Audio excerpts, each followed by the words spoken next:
Bienvenidos a la presentación del laboratorio número 2 por parte del grupo 36. Los primeros sentidos a evaluar en este laboratorio fueron los de gusto y olfato. Así que para empezar hicimos un breve experimento donde le pedíamos a un voluntario identificar el sabor de una cebolla, manzana y papa cruda con las vías nasales tanto bloqueadas como libres. Los resultados de este experimento nos sirvieron para contestar a la pregunta número 1, tomando en cuenta que el gusto y el olfato trabajan colaborativamente para identificar los sabores. De esta manera, el reconocimiento de los mismos con las vías nasales bloqueadas es considerablemente más difícil que cuando se tienen libres.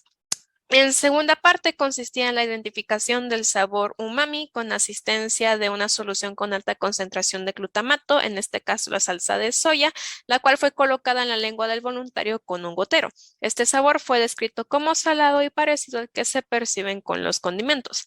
Finalmente, y con la ayuda del mismo gotero, se procedió a identificar el mapa de sabores de la superficie lingual, colocando gotas de cada una de las soluciones preparadas anteriormente, una salina, otra ácida y otra glucosada en diferentes partes de la lengua y preguntando en dónde se percibía el sabor, lavando los restos de la solución con agua. En base a eso se puede afirmar que si bien toda la superficie de la lengua está repleta de papilas gustativas, hay ciertas zonas donde se es más sensible a ciertos sabores, creando de esta manera un mapa parecido al que tenemos aquí, donde en la punta se pueden percibir más que todo el dulce, en los laterales el ácido y el salado, y en la parte posterior el amargo, mientras que en el centro el sabor umami.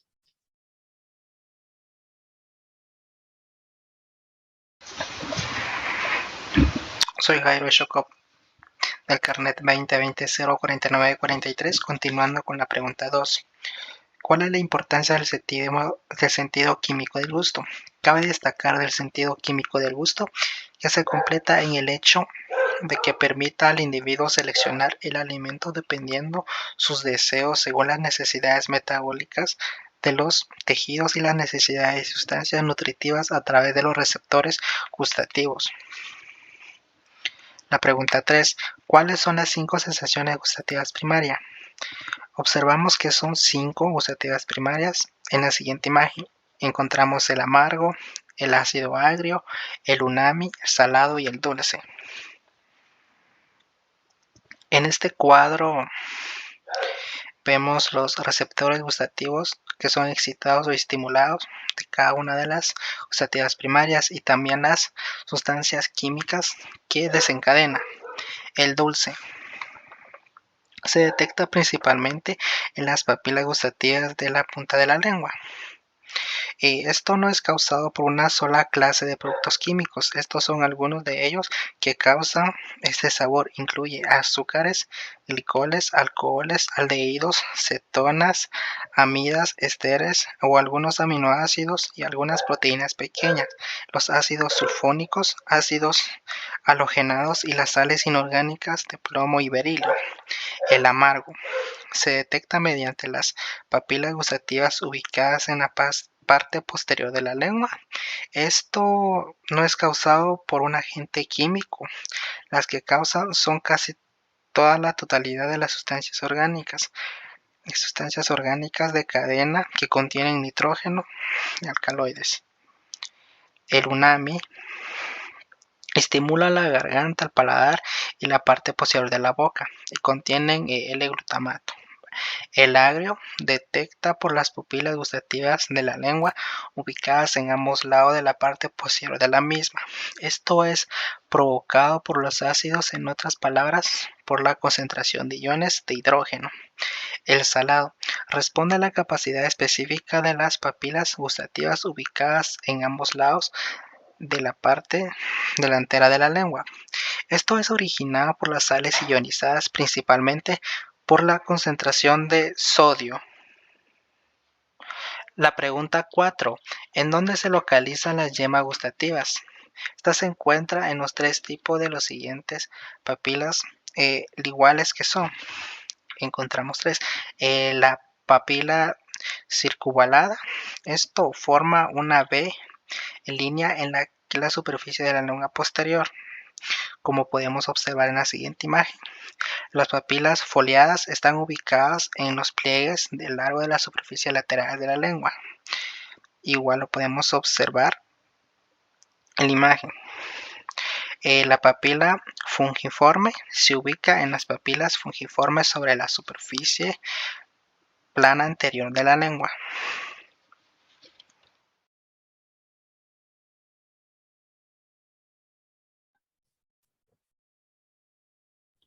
La lengua contiene 5 sabores primarios, los cuales se localizan. El dulce se siente en la punta de la lengua, el amargo en la parte posterior de la lengua, umami en el paladar y en la parte posterior. Los sabores agrios se siente en la parte posterolateral y el salado en la anterolateral.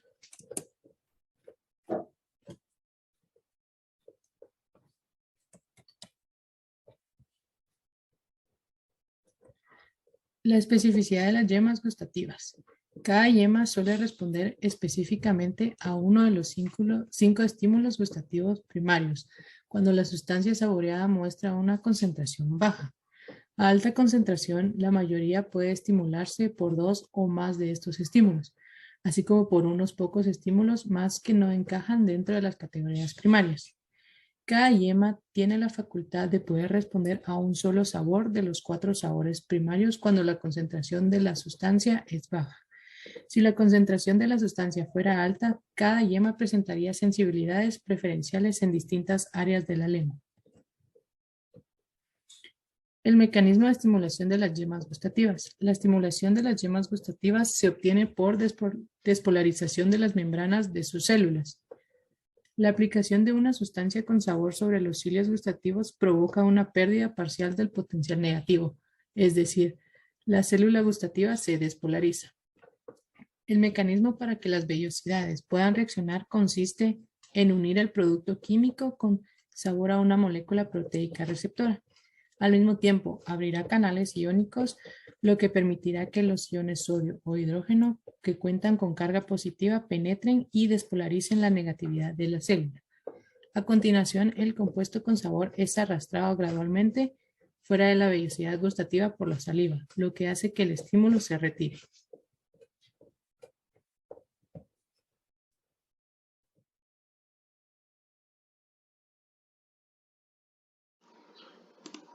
Entre la pregunta 8 a la 10 tenemos que ¿cómo se le denomina la alteración del sentido del gusto que provoca el COVID-19? Bueno, entre estas alteraciones que provoca el COVID-19 se encuentra la disgeusia, que es un trastorno en el cual se caracteriza por tener un sabor salado constantemente en la boca. También puede ser causado por infección en las vías respiratorias, la exposición a productos químicos o lesiones en la cabeza. En la otra pregunta es, ¿en cuál de las 5 sensaciones gustativas primarias se clasifica el sabor picante del chile? Y es que la capsaicina afecta a las células nerviosas que son sensibles al dolor. Esta sustancia no activa las yemas gustativas, sino que lo que se percibe es sensibilidad al dolor y a la temperatura, por lo que no se clasifica en ninguna de las 5 sensaciones gustativas primarias.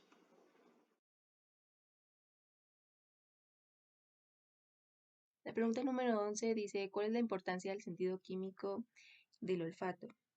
Bueno, es importante para la supervivencia del ser humano porque nos permite conocer o percibir sustancias agradables, desagradables o que pueden ser peligrosas. En el inciso número 12 nos pedía ilustrar una figura de la organización de la membrana y del bulbo olfatorio y sus respectivas conexiones. Acá podemos localizar el tracto olfatorio, el bulbo olfatorio, la glándula de Bowman, la célula olfatoria, la capa mucosa, los cilios olfatorios, las células de sostén, el glomérulo, también la célula mitral. Ahora, en el inciso número 13 nos pedían explicar el mecanismo de excitación o estimulación de las células receptoras para la sensación del olfato. Bien, primero, la célula olorosa cuando está en contacto con la membrana de la célula olfatoria se va hacia el moco, cubriendo los cilios. Luego se une a las proteínas receptoras de cada cilio, estimulando el complejo de la proteína G, que está al desprender la subunidad alfa de la proteína G activa la adenilato ciclasa y una vez activada convierte muchas moléculas intracelulares de trifosfato de adenosina en monofosfato de adenosina cíclico. Esta activa un canal para el ion sodio, abriendo y permitiendo que entre una gran cantidad de iones sodio hacia el citoplasma de la célula receptora, lo que desencadena un potencial eléctrico positivo dentro de la membrana, dando lugar a la excitación.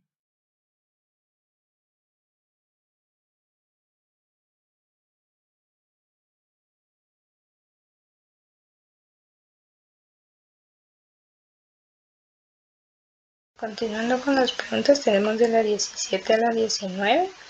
En la 17 nos indica cómo se denomina la alteración de la sensación olfatoria que produce el COVID-19. Esta prácticamente es la anosmia, debido a que pues se pierde la capacidad de percibir los diferentes aromas. ¿Qué es la acomodación? Pues la acomodación es la capacidad que posee el globo ocular para enfocar a diferentes distancias los objetos. Y por último, ¿qué importancia tienen los cambios del diámetro pupilar? Pues prácticamente son de suma importancia, ya que gracias a estos podemos ver con claridad. Por ejemplo, en el caso de un estímulo luminoso, nos va a permitir que entre mayor o menor cantidad de luz para ver con claridad justamente.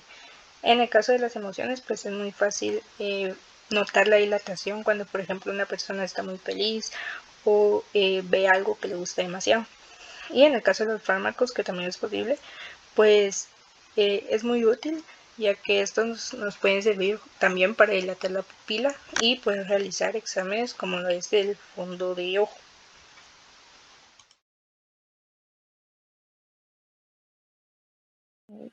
Y hoy les voy a hablar sobre la pregunta 20 a la 22. La pregunta 20 dice que haga 2 diagramas de flujo de los reflejos fotomotor directo y consensual con sus respectivas vías neurológicas hasta la corteza cerebral. Asimismo, como podemos ver, dice el reflejo fotomotor directo, que consiste en la miosis pupilar, que refleja el ojo estimulado con la iluminación. Su principio fisiológico obedece a que el estímulo retinal se transforma en un potencial hasta su núcleo pretectal. Si este arco refleja siempre, se llevará a cabo el mismo lado del estímulo, lo que confiere su nombre como fotomotor o directo. En el segundo, dice que es un reflejo consensual, que consiste en una miosis que refleja contralateral del ojo estimulado. La estimulación luminosa de una de las retinas produce una contracción de la pupila en el ojo opuesto en todos los animales, si su principio fisiológico es similar al reflejo directo hasta el núcleo pretectal. La estimulación luminosa individual de un núcleo pretectal activa los mu-homo y contralaterales y los filtra del tercer nervio. Las pupilas responden con miosis independiente del ojo que sea estimulado. La pregunta 21 dice que enumere los 7 componentes: estímulo, receptor sensorial, neurona aferente, centro o nivel de integración, neurona eferente, efecto y respuesta, del reflejo fotomotor directo y consensual. El receptor es un fotorreceptor que comienza en la capa de conos y bastones, y de ahí la formación se transmite a las células bipolares o a las células ganglionares de la retina, para luego integrarse en el nervio óptico. En el núcleo integrador, en esta región, las fibras aferentes del segundo nervio craneal viajan normalmente a 2 de los 7 núcleos ganglionares. Asimismo, las vías aferentes son los impulsos nerviosos que se forman cuando la luz incide en la retina y viaja a través de las fibras auditivas del segundo cerebro, o sea, el nervio oftálmico, hasta el encéfalo. La vía eferente parasimpática se origina en el núcleo parasimpático adyacente al núcleo del nervio craneal a lo largo del proceso del mesencéfalo hasta que estas arterias craneales llegan a las fosas nasales. Luego, las vías eferentes simpáticas comienzan con el sexto segmento de la columna y se extiende hasta la tercera parte de la columna, esta llamada centro espinal ciliar del hipotálamo. El parasimpático se mueve desde la extremidad corta hasta la punta del esfínter del iris. Y por último, el simpático, su destino está en el músculo dilatador de la pupila.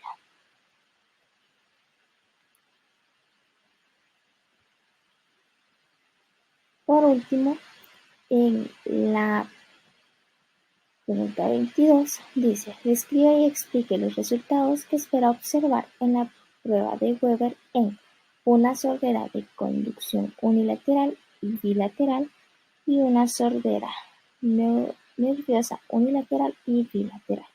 En una sordera de conducción unilateral y bilateral es debido a la pérdida de conductividad y el sonido es mejor en el oído.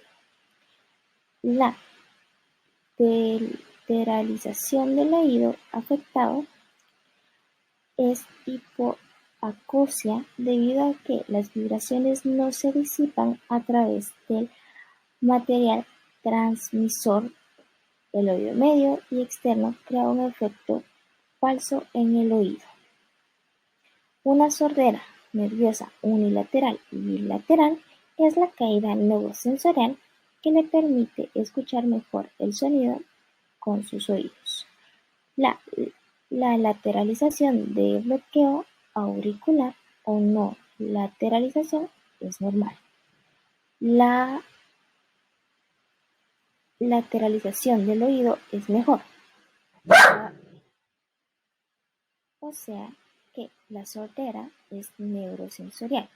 De hecho, las tasas de excitación inicial de un oído es menor que la del otro oído.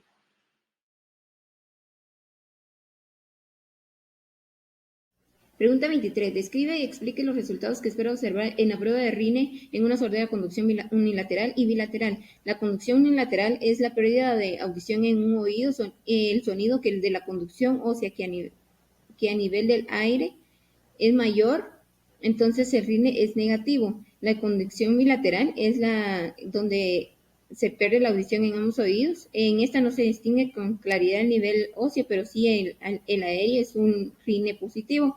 En una sordera nerviosa unilateral y bilateral, la unilateral se establece como Rhine por el cual la vía aérea y ósea se presentan dañados, presentando mayor audición en nivel aéreo, lo que quiere decir como Rhine positivo. Y la nerviosa bilateral, esta se presenta afectada por ambos oídos, pero sí se muestra más audición a nivel aéreo y no óseo, entonces esta sería Rhine positivo también.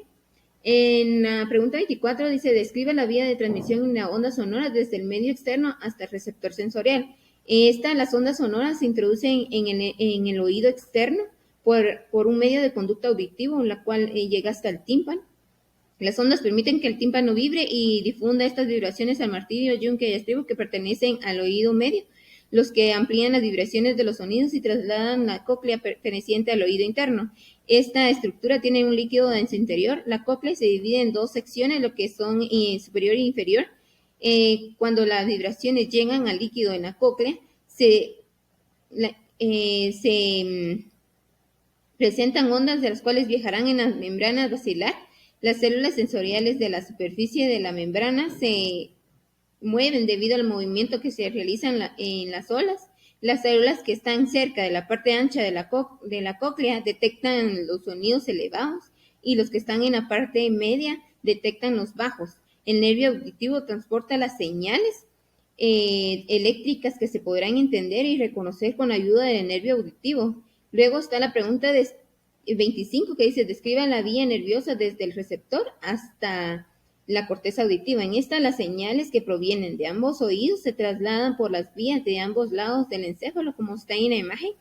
Estas tienen tres partes, que es el cuerpo trapezoide, la comisura entre los dos núcleos del lemnisco lateral, la comisura que se enlaza en los dos colículos inferiores, varias fibras de los fascículos auditivos que se trasladan directamente del sistema reticular de activación en el tronco del encéfalo. Este sistema traslada las proyecciones difusas ascendentes del tronco del encéfalo y descendentes hacia la médula espinal y lo activan todo el sistema nervioso como respuesta al sonido elevado.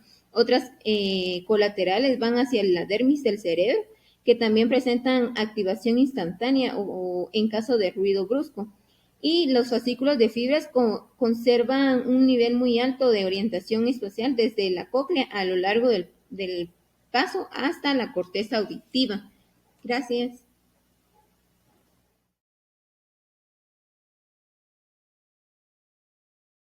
Conclusión 2. Los sentidos especiales son 4, en los cuales se encuentra el sentido del olfato, que nos facilita el proceso de detectar y procesar los olores. La vista, que nos ayuda a recibir e interpretar información visual sobre luz, color, forma, distancia, posición o movimiento de uno o diferenciar todo tipo de sabores. Finalmente se encuentra el sentido auditivo, que nos permite captar el sonido que se encuentra en el ambiente.